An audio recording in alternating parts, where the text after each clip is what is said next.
Hustle Entrepreneurship Summit. Can we get a round of applause for John Henry joining us from all the way in New York? You can think of.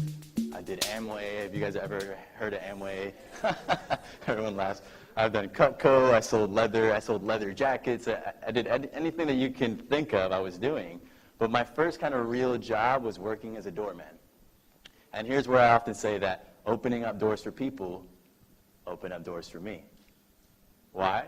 Because I remembered what my parents taught me, that the way you do anything is the way you do everything. And so as a result, I took pride in what I did, and I was the best damn doorman that you could find. I would learn your name, your kids' names, your pets' names. I had everything ready for you by the time you got into the building. You see, because there were doormen that were there for years. They were there for years, and they didn't know any of the residents' names. And I was like, oh, my God, the real money here is not the money that we make per hour. The real currency here is the relationships that we're building. That became very clear to me early on. And so first I did that on Wall Street, which was around the world, literally the world's wealthiest people. But I wasn't able to really connect with the wealth there because it was old white money. And it just never really felt attainable to me. And it wasn't until I was asked to do that same thing in a neighborhood called Brooklyn in New York that things really began to kind of fall into place, because the people there were also millionaires, but they were young, they looked like us, they're diverse, and they were making money doing all kinds of really random stuff. For instance, there was a guy who was a professional dating coach. So literally, his job was to teach guys how to pick up girls, and that's how he made his living. There was a guy who was a professional rock climber. There were authors, there were entrepreneurs. It just opened me up to all types of different possibilities. And that's the first time I realized, wow, not only can you make a living doing what you love, but you can make a damn good living doing what you love. So fast forward there, I'm building relationships with the residents. And there was one resident in particular, though. His name was Hugo. And Hugo was a real street dude, real hood. And he's got a crazy story himself. He served some time, and then he came out, and then he understood the value of time. And so he was the first one up and the last one down every single day. And he became a self-made millionaire, and he was not shy about his money either. He walks around with a fitted. He walks around with a $100,000 AP. He drives a Beamer, but he earned it, so fine. But one day he walks up to me, and he says, John, I was behind the desk as a doorman. He said, what do you do with your time? I said, I don't know. Facebook, try to get at girls, like the usual. And he said, why don't I show you the value of time? Okay? So he puts a little assignment on the desk. He says, do this little thing for me. It was like an ad on Craigslist that he wanted me to run. So I did it, and so I started building this relationship. And eventually he says, you seem like a smart kid. Why don't I offer you a business opportunity? Now, his business was he had a chain of dry cleaners. So he said, all right, you bring me clothes, I'll charge you wholesale prices, without you having wholesale volume, and you make the spread. What does that mean? I have a shirt on right now. This shirt would cost in the US maybe $4 to $5 to dry clean. He would charge me $1. So if I convince you to give me your clothes, and I go and I bring it to Hugo, and he cleans it, and then I bring it right back, you charge me, I make the spread, right? Very simple business. And so I started this business. I got cheap business cards. I got cheap flyers, and I had a cheap suit. And I would walk around Harlem, and I would say, hey, my name is John Henry, and I know that you're the key to the building because I'm a doorman too. And at first I was 18 when this was going on, and they were like, I don't know about this kid. But consistency wins everyone over. I found out how they like their coffee. I would show up every single day with their coffee light and sweet. And after a while, they're like, yo, this kid, Johnny, he's pretty consistent. And so whenever the residents would go and complain, oh, my dry cleaner sucks, he'd slip them the business card. And to sweeten the pot, I'd slip them $20 for every customer they got me. Got to incentivize them. And so this is how the business started little by little. Now, I didn't hit the gold until, at this point, like, when you're a doorman, your favorite day of the year is Christmas. Because all the residents, they give you a little bonus. And I was the building's favorite, so I was expected to make $4,000 to $6,000 in that range on Christmas Day. And I was planning to quit my job and I was going to go and do this business full time. Okay? Now, there was one, I was telling all the residents that I was going to leave. There was one resident in particular. He said, John, what are you leaving for? I said, well, I'm going to go and start like a mobile dry cleaner. He said, you're going to start a what? I said, I'm going to start a mobile dry cleaner. Why?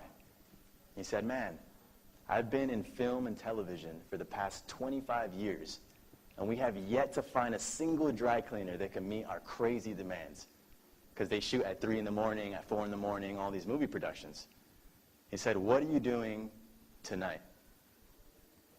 Nothing. By this, when I started, I was doing the overnight shift. I worked the graveyard shift from 11 p.m. to 7 a.m. By this time, I had been promoted. I was going from 3 p.m. to 11 p.m. So I got off at 11 p.m. on the dot. He came, he picked me up, and he took me onto the set of what became my first movie, a movie called The Wolf of Wall Street. And I met Leonardo DiCaprio. I met Martin Scorsese. But more importantly, I met the wardrobe supervisor, the guy in charge of all the clothes. And he's sitting here and he's asking me all these questions, all these industry questions, things that I had no idea about. I was faking it till I made it, and he was smelling right through it. And at the end of the talk, he said, John Henry, do you have a business card? Thank God I made those cheap business cards. I handed them over, and they said John Henry Cleaners right on it. And he grabbed it, and at the end I said, look, I don't really know what I'm talking about, but I promise you, I'm going to work harder than anyone you've ever worked with in your life.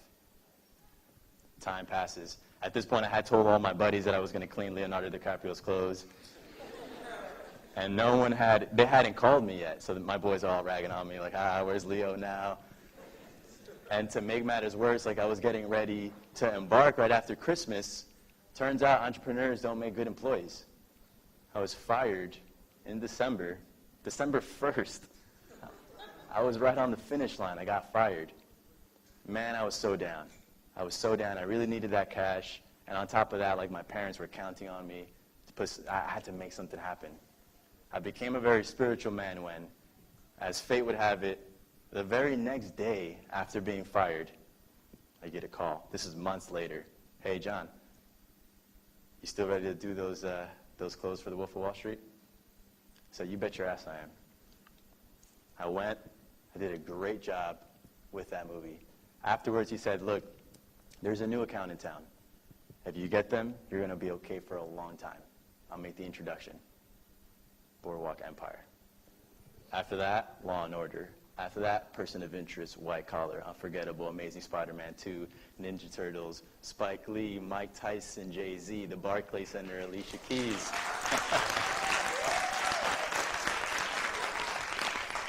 And it was here that I learned my very first business lesson, and that is, there's riches in niches. There's riches in niches. I think the most common pitfall that I see first-time founders make as an entrepreneur and now that I'm investing is that you try to boil the ocean, okay? You try to boil the ocean and you try to be everything to everybody, but then you end up being nothing to anyone.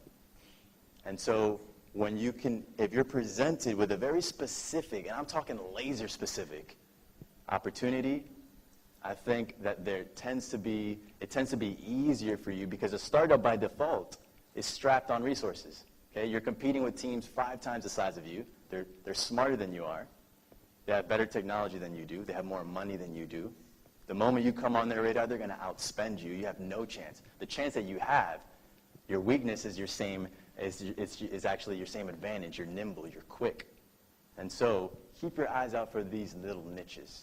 And the telltale sign of a niche is that individuals know individuals. All the wardrobe supervisors were all hanging out together. Like, yo, yeah, I'm using this kid, John Henry. When he brought me my laundry, he gave me a cookie.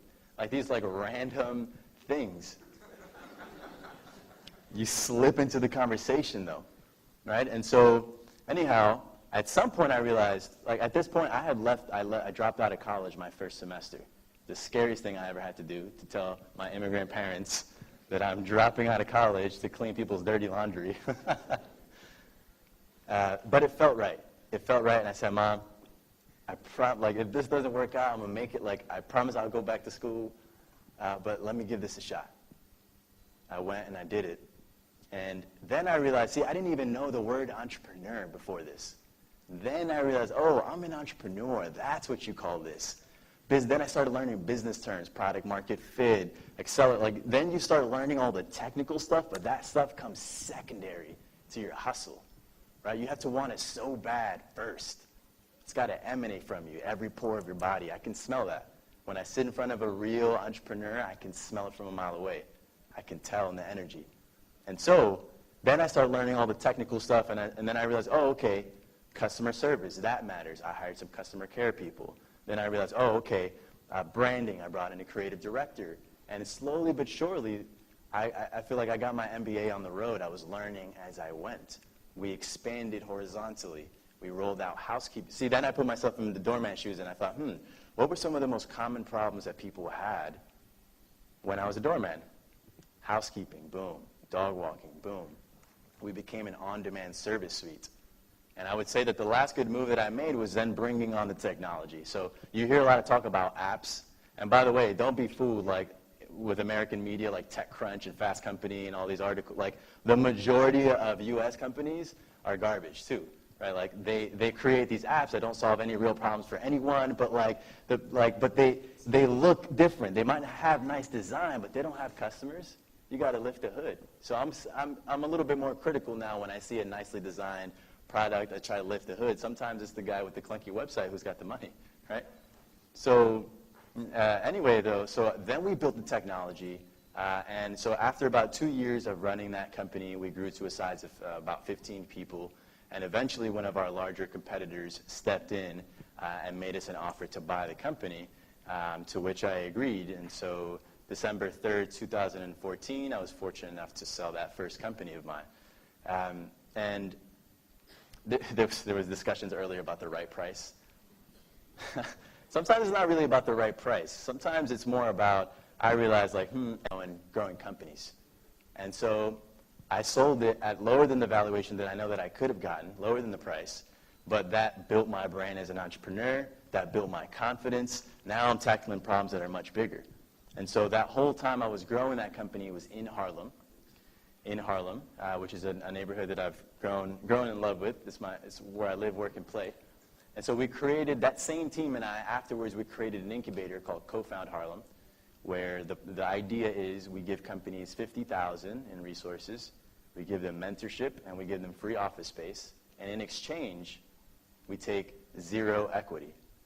Now, so we give you all this stuff, we don't take a lick from you, and the one commitment that we ask of you, the way you pay us, is you make a commitment to stay in Harlem after the program.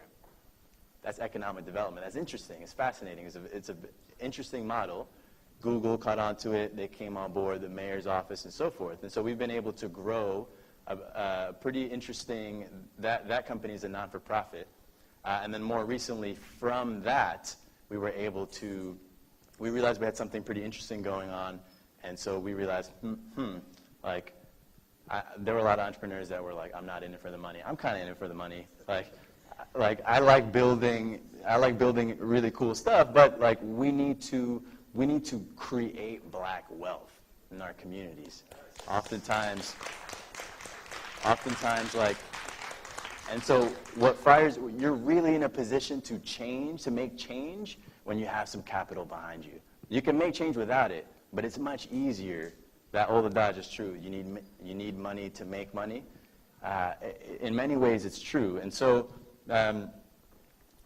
nowadays, I look at the landscape in the U.S. and abroad, and the majority of entrepreneurs are kind of rich white Jewish kids whose parents, and I mean literally, I get pitched on a constant basis. Parents will slip them $100,000, and their kid will go and start a business. And if they succeed, then great, we have a successful entrepreneur in the family. And if not, then hey, I know someone at Goldman Sachs I can call and get you a job, no problem. And yet, so you have this small group of entrepreneurs that does not represent the new majority. They do not look like the upwardly mobile young professionals that are going to dominate the world landscape in a few years' time, which is us here in the room. And so we're really passionate about that.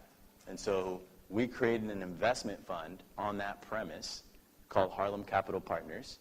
And the mission is to change the face of entrepreneurship. We want to invest in 1,000 diverse founders over the next 20 years and change the face of entrepreneurship. And so that doesn't just include Harlem, that includes the Caribbean. It's very interesting to me. I've seen some pretty interesting opportunities here and in Aruba and abroad and so forth. This is where I'm at now, modern day. So this is what I'm spending the bulk of my time doing, traveling, I speak, I meet different entrepreneurs, I meet with local government, I meet with real estate investors and developers, and we're trying to crack this problem globally, but we can't do it alone. It takes a village to do it. So that's my talk. Thank you, guys.